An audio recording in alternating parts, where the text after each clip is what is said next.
ጌታ አድ በተባሉት ህዝቦች ምን እንደሰራ አታይምና አታውቅምን ይላል ወይም አላወቅምና የነሱ ዜና አልደረሰህምን በማለት ይጠይቃል እና ኢረመ ذات العماد ልዩ የብሔረሰማቸው ኢረም ይባሉ ነበር ذات العماد ማለት ذات القوه የኃይል ባለቤቶች ወይም ደግሞ ረጃጅሞችና ጉዙፎች የነበሩትን ኢረም የሚባሉትን ህዝቦች ታሪክ التي لم يخلق مثلها في البلاد ያቺ ብሔረሰብ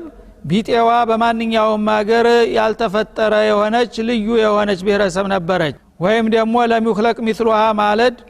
ብሔረሰቡ ብቻ ሳይሆን አገራቸውን ጭምር ነው ማለት ነው ያችን ሀገር የመሰለ የበለጸገች ሀገር አልነበረም በዛ ወቅት ማለት ነው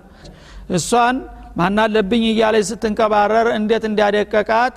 አታየምን ይላል ማለት ነው እነዚህ ህዝቦች እንግዲህ በጊዜያቸው በጣም ጉልበተኞችና ሰውነታቸውም ጉዙፎች እንደገና ጀግኖች ጦረኞችም ነበሩ ማለት ነው በዛ ወቅት ታዲያ አላህ Subhanahu Wa Ta'ala ወደ ፍቃዱ እንዲመሩ ሁድ የሚባል ነብይ ከመካከላቸው መርጦ ላከላቸው ያ የአላህ መልእክተኛ ነብዩ ሁድ መጥቶ ወደ ጌታ ፍቃድ ሲጠራቸው በመቀበልና በመከተል ፈንታ አንተ ውሸታማና አወናባጅ ነህ አላህ አላከህም በማለት አስተባበሏቸው የላከን ጌታ አላህ ያጠፋቸዋል ይቀጣቸዋል ብለው ሲያስጠነቅቋቸው ማን አሸዱ ሚና ቁዋ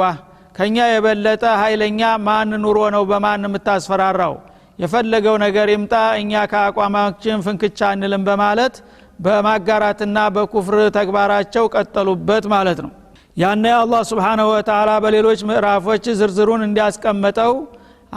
ኃይለኛ አውሎ ንፋስ ላከባቸውና ለሳምንት ያለ በማስከታተል ሌት ተቀን ወጀቦ ንፋስ ላከባቸውና ራሳቸውንም ቤታቸውንም አካባቢ ነገር ሁሉ በሙሉ